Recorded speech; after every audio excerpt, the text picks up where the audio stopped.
Étonnante douceur que celle courant désormais le long des hautes cimes de cette forêt, au visage autrefois terriblement dévasté, défiguré. Formidable patience dont s'est nourri jour après jour chacun de ces arbres pour s'élever à nouveau à la vie et offrir victorieusement dans une seconde naissance son panache au toit de Pont-à-Mousson.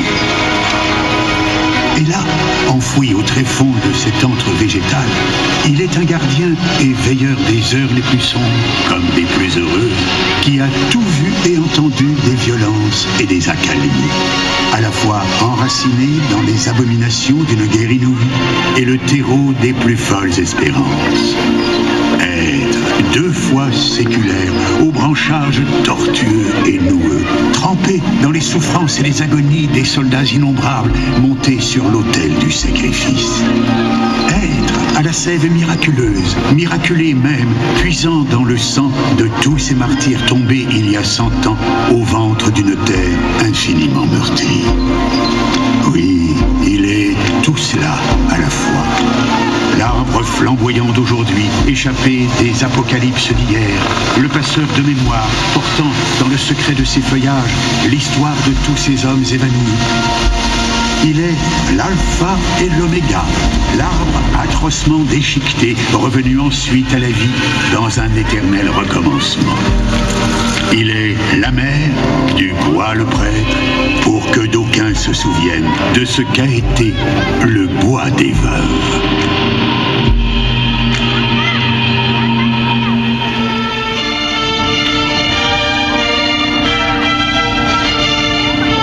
Juin 1915. Près d'un an déjà que la guerre a peu à peu dévoré les rues de Pont-à-Mousson et celles des villages alentours, la ligne de front s'est immobilisée à quelques kilomètres de là, sur les crêtes de Montauville, dominant la vallée de la Moselle. Français et Allemands embourbés dans un face-à-face aussi sanglant que vain, où chaque jour qui passe apporte son comptant de chair mutilée pour d'illusoires conquêtes de lopins de terre.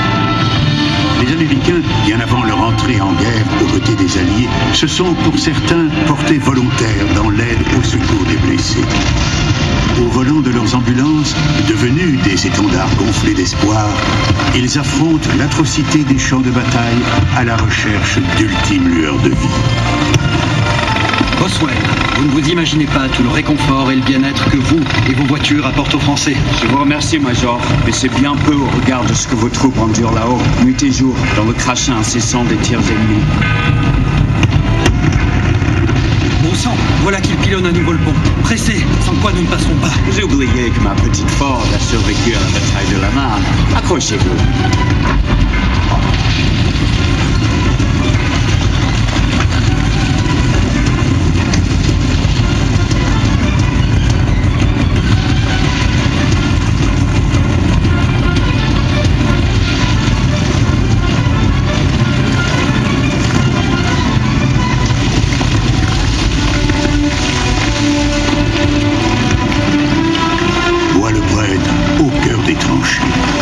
On y observe les mouvements de l'ennemi.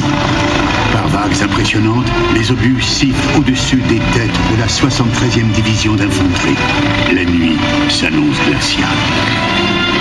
Brancardier, j'ai 2 couchés, poumons perforés pour l'un, poitrine déchirée pour l'autre. Il faut les amener d'urgence au centre de secours de l'auberge Saint-Pierre, où les ambulanciers américains les prendront en charge. Cette fois, nous y sommes. Demain, ou peut-être après-demain, la croix des Carmes sera à nouveau à nous. Oui, mais ce sera pour nous la vie ou la mort. Et de quelle manière? Par les balles, par les gaz asphyxiants, ou encore par le feu des lance-flammes? L'attente désespérément longue a commencé. Elle enveloppe de sa lourde chape tous ces poilus perclus de froid, instillant au tréfonds de leur âme le doute et la peur, l'angoisse de la mort qui les guette.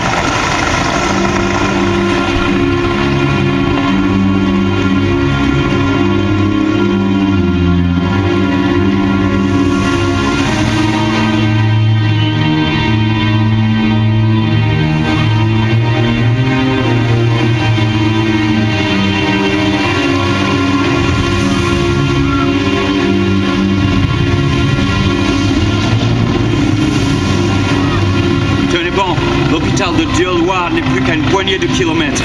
Quelle Argentine, Ces deux gamins allongés à l'arrière de son ambulance, 20 ans, bien plus.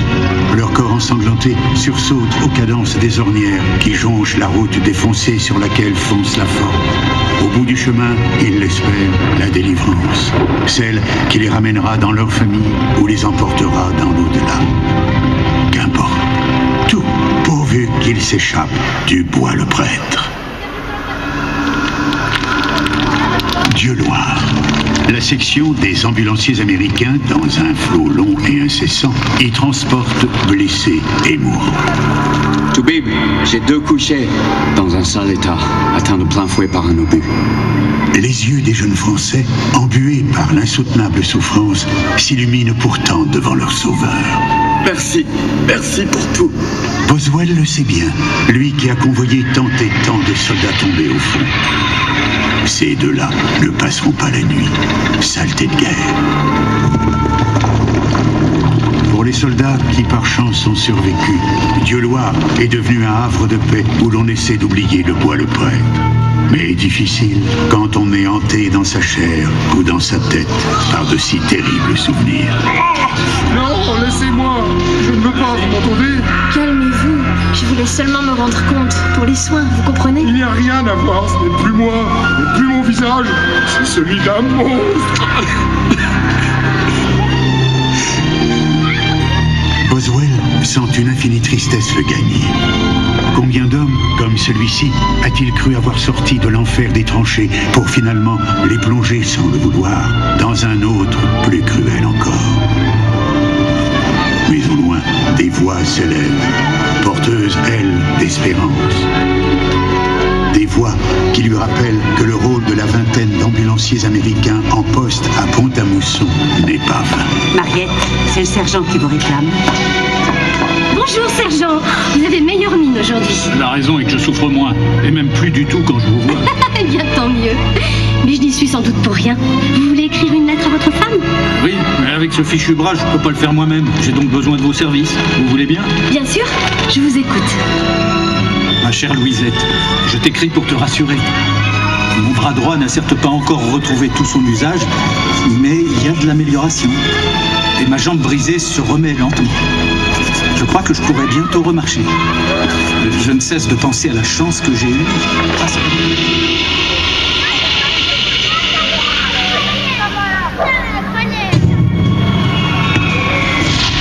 Derrière les paysages d'épouvante qui défilent, derrière les champs de ruines à perte d'horizon, Boswell devine les destins et les vies trop tôt brisées par cette guerre qui n'en finit pas.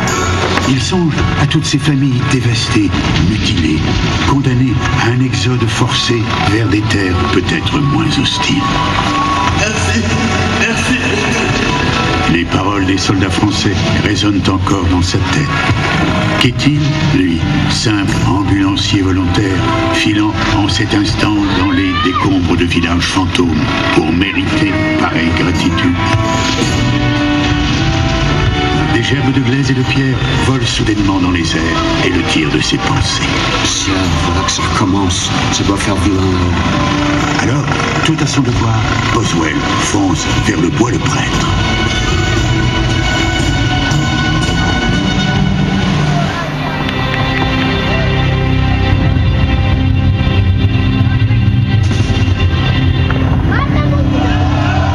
L'ordre a été donné. L'horrible attente a cessé. Il va falloir vivre ou mourir. Mais aussi sortir. Sortir, poitrine offerte à l'ennemi. Sortir, l'épouvante au tripes, l'angoisse au cœur. Sortir, courir plié en deux, s'arracher dans les barbelés, ramper, glisser dans les entonnoirs de boue et de sang, s'en extraire ou non, éviter les cadavres. Courir, ramper encore, puis se dresser, vengeur, hagard, hâve, sale, fiévreux, au bord de la tranchée ennemie, et tuer pour ne pas être tué.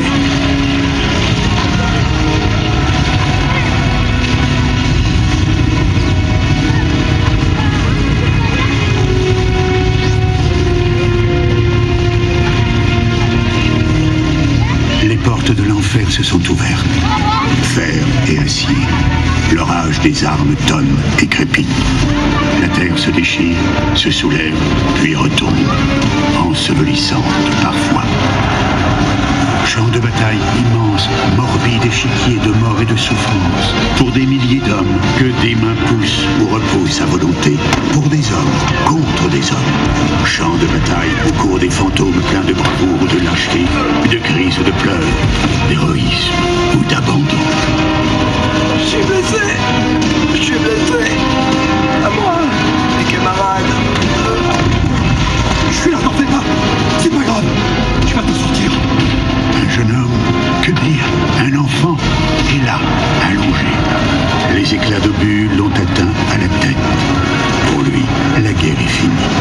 Mais déjà, ses yeux se révulsent. La mort a gagné, une fois de plus.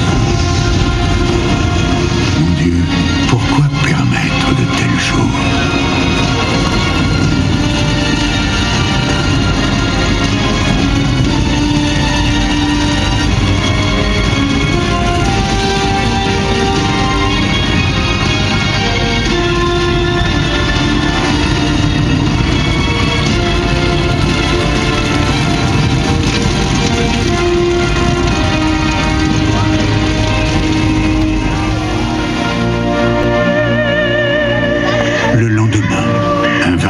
Se mêlent aux dernières fumerolles. Quelques arbres, comme de verticales et longues échardes, dressent vers le ciel leurs cris muets. Martyrisée à outrance, la terre s'ouvre de 1000 cratères sanglants où dorment pour l'éternité l'ami et l'ennemi. Tous camarades dans la mort. Paysage de désolation et d'effroi où croissent le vol des noirs corbeaux. La tranchée, comme une longue plaie ouverte dans une forêt dépecée. Les morts, à côté des vivants, les estropiés, à côté des miraculés. Il y a ceux qui gémissent, qui appellent, qui dorment, fument ou écrivent. Il y a ceux inertes, dont les yeux sont remplis de folie, d'égarement, de désespoir. Et il y a ceux qui passent, brancardiers silencieux, portant blessés ou mourants, un courageux vaguemestre, porteur de tranchée en tranchée, de nouvelles, d'espoir, de rêves et de larmes. Certains en ont réchappé, pour cette fois-ci encore. Dans leurs oreilles, le bruit des canons et des explosions fait encore sa terrifiante musique. De temps en temps, au loin, un cri, un appel les remue jusqu'au fond de l'âme, puis se tait, définitivement. Immuable vigie du bois-le-prêtre, pour qui les Français se sont une fois encore battus comme des loups. La croix des Carmes émerge sur son tapis de braise, à peine évanoui. Tel le phénix, renaissant toujours de ses cendres, elle s'élève dans la béance d'un bois qui n'en a plus que le nom, emportant avec elle la mémoire de milliers de soldats tombés au combat. Boswell, lui aussi, est là, au secours des malheureux que la mitraille a touchés, mais que la mort, dans son indulgence, a, pour l'heure, bien voulu épargner. Quand donc cela finira-t-il ? Son regard se pose sur un petit arbre aux côtés de la croix. Un être, ni vraiment beau, ni vraiment laid. Survivant improbable au milieu de cette vision d'horreur. Et il lui semble soudainement voir en lui la semence de lendemains heureux, la promesse d'une lumière qui viendra effacer toute cette noirceur. Oui, il en est persuadé. Un jour, la nature reprendra ici ses droits, loin des empalements douloureux, faits de bruit, de cris, de fureur, de pleurs, de feu et de sang. Une nature qui rappellera combien ces lieux ont été révélateurs de courage, d'héroïsme, d'honneur et d'espérance. La France est en liesse. La guerre est finie. L'armistice est signé. Soudain, un cri. Le moment tant attendu, tant rêvé, tant espéré est arrivé. L'émotion, forte comme un vent de tempête, souffle au cœur de chacun.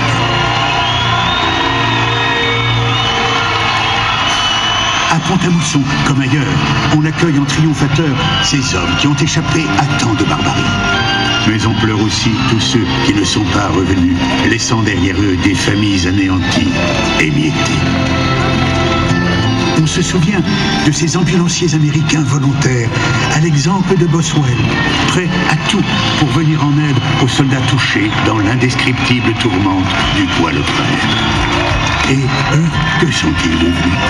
Sont-ils toujours en vie après que les États-Unis se soient à leur tour engagés dans cette guerre?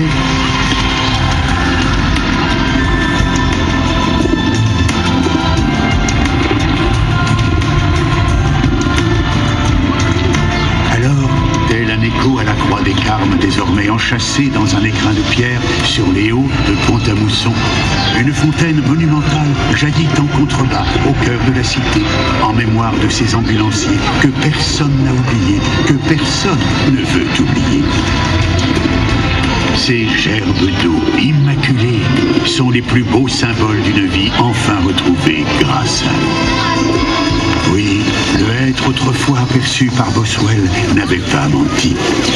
Ces ramures ont prophétisé jusqu'aux lisières disparues du Bois-le-Prêtre leur incroyable résurrection. Parce qu'ici, en 1915, se leva un germe de vaillance et de fidélité. Parce qu'ici se dressèrent l'innocence et la ferveur. Parce qu'ici, les loups du Bois-le-Prêtre ont écrit l'histoire.